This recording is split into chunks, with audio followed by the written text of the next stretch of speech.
నమస్తే. ప్రపంచవ్యాప్తంగా మీడియాలో అనేకమైన మార్పులొచ్చాయి. సోషల్ మీడియా ప్రభావం చాలా విస్తృతంగా వ్యాపించింది. రెగ్యులర్ మీడియా కన్నా సోషల్ మీడియా చాలా ఇన్ఫర్మేషన్‌ని ప్రజలకు ఇస్తున్నదనేది సత్యం. అలాగే భారతదేశంలో కూడా సోషల్ మీడియా ప్రభావం తీవ్రంగా పెరిగిపోయింది. ముఖ్యంగా ఆంధ్ర రాష్ట్రంలో ఈ సోషల్ మీడియాని రాజకీయ పార్టీలు ఉపయోగిస్తున్నటువంటి తీరు సిగ్గుపడే విధంగా ఉంది. మనం ఈ మధ్యన చూస్తున్నాం గదా! సోషల్ మీడియాలో పోస్టులు పెట్టారని, సోషల్ మీడియాలో మాట్లాడారని కేసులు కట్టి నెలల తరబడి జైల్లో నిర్బంధించేటటువంటి కార్యక్రమాలు చేస్తున్నారు. మహిళలైనా, పిల్లలైనా, యువకులైనా ఎవరైనా సరే ప్రభుత్వం పనిగట్టుకొని వైసీపీకి అనుకూలంగా ఉండే సోషల్ మీడియా కార్యకర్తల మీద కేసులు కట్టి నిర్బంధాలు చేసి బెదిరించాలనే ప్రయత్నం చేస్తుంది. ఒక అంశం అలా ఉంటే, రెండో అంశం వైఎస్ఆర్ కాంగ్రెస్ పార్టీని దూషించేటటువంటి సోషల్ మీడియాని, దూషించేటటువంటి వ్యక్తుల్ని, జగన్మోహన్ రెడ్డి గారిని, వారి కుటుంబ సభ్యుల్ని, వైఎస్ఆర్ కాంగ్రెస్ పార్టీకి చెందినటువంటి నాయకుల్ని ఇష్టం వచ్చినట్టుగా బూతులు తిట్టినా కూడా వారి మీద యాక్షన్ ఏమి ఉండలేదు. కంప్లైంట్ చేసినా యాక్షన్ ఉండటం లేదు. ఈ రకమైన విచక్షణతో ఇవాళ ప్రభుత్వం పనిచేస్తుంది. ఒక విషయాన్ని ఇక్కడ మీరు గుర్తించవలసింది ఏంటంటే, అసలు సోషల్ మీడియాలో ఒక వర్గాన్ని తెలుగుదేశం పార్టీనే పెంచి పోషిస్తుంది. ఉదాహరణకి లోకేష్ గారు మనం చూస్తున్నాం కదా, ఈ మధ్యకాలంలో సీమరాజా అనేటువంటి వ్యక్తి, అదేవిధంగా ఆయన పేరేదో ఉంది, కిరా కార్పి, వీళ్ళిద్దరూ చాలా విస్తృతంగా బూతులు తిట్టేస్తున్నారు భయంకరంగా. సీమరాజు అయితే తను తానుగా వైసీపీగా పోల్చుకుని వైసీపీని, జగన్మోహన్ రెడ్డి గారిని, వైఎస్ఆర్ కాంగ్రెస్ పార్టీ నాయకుల్ని, నన్ను, రోజమ్మని ఇట్లా ఎవరుంటే వాళ్ళని భయంకరంగా తిట్టేటటువంటి కార్యక్రమం చేస్తున్నారు. ఈ కిరా కార్పి, అతని చరిత్ర ఏంటో నాకు తెలియటం అంటే I don't know the background. But అతను మన టీవీలో జబర్దస్త్ షోలో అతను ప్రాముఖ్యత సంతరించుకున్నాడు. Is a professional. ఆ ప్రొఫెషనల్గా ఉండతను ఇవాళ టీవీలోకి వచ్చి వైఎస్ఆర్ కాంగ్రెస్ పార్టీని, జగన్మోహన్ రెడ్డి గారిని, మాబోటి నాయకుల్ని విస్తృతంగా ఏది పడితే అది తిట్టేటటువంటి కార్యక్రమం చేస్తున్నారు. సరే, వీళ్ళకి ఏమిటి బలం అని అనుకుంటున్నారు కదా. ఈ బలం అంతా నారా లోకేష్ గారు. నారా లోకేష్ గారు సృష్టించినటువంటి వ్యక్తులే వీరిద్దరు కూడా. వారికి పెట్టుబడి పెట్టేది ఆయనే, ఆయన స్క్రిప్ట్ పంపించేది ఆయనే. ఆ స్క్రిప్ట్ ప్రకారం వీళ్ళు దూషణ భూషణలు చేయటం, వారి మీద కేసులు పెట్టినా, వారి మీద కంప్లైంట్స్ ఇచ్చినా ఏ విధమైన యాక్షన్ తీసుకోరు. ఎందుకంటే నారా లోకేష్ గారి పోషణలో వీరంతా ఈ కార్యక్రమం చేస్తున్నారు కాబట్టి. ఈ సీమరాజా అనే వ్యక్తి మీద నేను 12వ నెల, పోయిన సంవత్సరం 12వ నెల డిసెంబర్ 6వ తారీఖున నేను పట్టాపురం పోలీస్ స్టేషన్లో ఒక కంప్లైంట్ ఇచ్చాను. ఈ కంప్లైంట్ ఏమీ యాక్షన్ తీసుకోలేదు, రిజిస్టర్ కూడా చేయలేదు. ఈ కంప్లైంట్ నేను స్వయంగా వెళ్ళి ఇచ్చా. నా మీద చూడండి, ఆయన ఒరే ఆంబోతు, మా పార్టీని మింగబెట్టడానికే కదరా నువ్వు ఉన్నది. సీమరాజు సంచలన వ్యాఖ్యలు. మింగబెట్టడం అంటే మింగబెట్టడం కాదు, దానికి ఒక బూతు పదం యాడ్ చేస్తాడనమాట. మింగటం అంటే అది ఒక బూతు పదం. సరే, ఇది చూడండి, సంజన సుకంజనను వదిలేసి నా వెనక పడ్డాడు Ambati Rambabu, I love you Raja. ఇవన్నీ కూడా ఇలాంటి చాలా ఉన్నాయి. ఇవన్నీ నా మీద వాళ్ళు చేసినటువంటివి, జగన్మోహన్ రెడ్డి గారి మీద చేసినటువంటివి. ఇవన్నీ కూడా అంబటిపై కొత్త కేసు. వివరాల కోసం సీమరాజు విశ్లేషణ చూడండి. ఇవన్నీ ఐ హ్యావ్ గివెన్ కంప్లైంట్తో పాటు నేను వాళ్ళ దగ్గర నుంచి రిసీట్ కూడా తీసుకున్నా. తర్వాత ప్రొసీడ్ కాలేదు. సరే, పని ఒత్తిడి వల్ల ప్రొసీడ్ కాలేదనుకోండి, డెఫినెట్గా ఇవాళ ప్రొసీడ్ కావాల్సినటువంటి పరిస్థితి ఏర్పడుతుంది. దీని మీద రేపు మళ్ళా వచ్చేసి సవాళ్ళు విసురుతాడు ఆ సీమరాజు అనేటువంటి వ్యక్తి. సరే, వాళ్ళతో రోజు నిత్యం నేను తగాదా పడేటువంటి టైం కూడా నాకు లేదు. దాంతోపాటు కిరా కార్పి, నేను మన కృష్ణవేణిని అరెస్ట్ చేసిన సందర్భంలో ఆమె సోషల్ మీడియాలో పెట్టినటువంటి పోస్ట్ మీద ఆమెను అరెస్ట్ చేసి నిర్బంధించిన సందర్భంలో ఆమెను పలకరించి వచ్చినప్పుడు ఈ కిరాక్ ఆర్పి ఇష్టం వచ్చినట్టుగా మాట్లాడుతుంటే అతని మీద యాక్షన్ తీసుకోవటం లేదనేటువంటి మాట మాట్లాడితే మళ్ళా ఏబిఎన్లోనో దేనిలోనో ఇష్టం వచ్చినట్టుగా మాట్లాడారు. వీళ్ళిద్దరికీ మన నారా లోకేష్ గారు ఆశీస్సులు, వారి పోషణలు, దానితో పాటు ఏబిఎన్, టీవీ5 ప్రసారాలు దానిలోనే మాట్లాడుతూ ఉంటారు అనుకోండి. ఇది ఎంతవరకు సమంజసం అనేది విఘ్నులైనటువంటి రాష్ట్ర ప్రజలు ఆలోచించాల్సినటువంటి అవసరం ఉంది.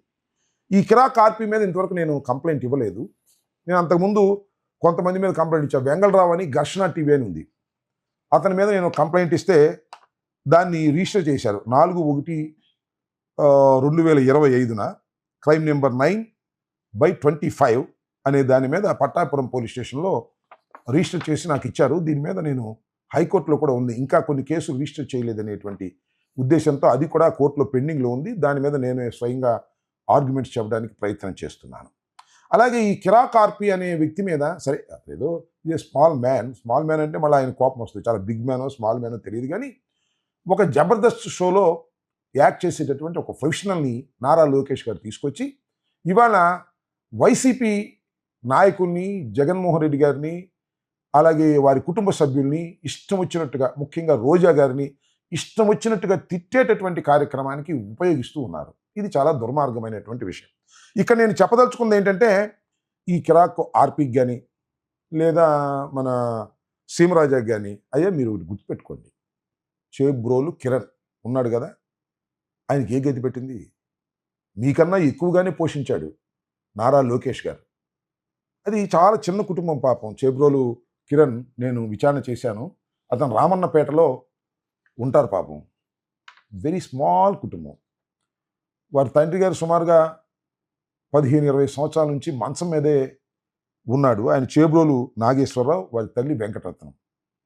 చాలా చౌదరి కుటుంబం, చాలా చిన్న కుటుంబం, నిత్యం గడవనటువంటి కుటుంబం. వారి తల్లిగారు టైలర్ దగ్గర కాజాలు కుట్టేటటువంటి పనిలో ఉంటుంది. పేద కుటుంబం కదా, అతనేమో చిన్న కుర్రోడు కూడా, మరి బహుశా పెళ్లి కూడా కాలేదనుకుంటాను. ఇన్మెచ్యూర్డ్, పెద్దగా మెచ్యూర్డ్ కాల. వాడిని పట్టుకున్నాడు లోకేష్. ఎందుకంటే వాడు అద్భుతంగా తిడతాడు, అగ్లీగా మాట్లాడతాడు. సరే, అద్భుతంగా తిడతాడు, అగ్లీగా మాట్లాడతాడు కాబట్టి అతని మీద మనం ఏం కోపం పెట్టుకోవాల్సిన అవసరం లేదు. ఎందుకంటే అతను మాట్లాడించేది లోకేష్. అయితే కాస్త ముదిరింది కేసు.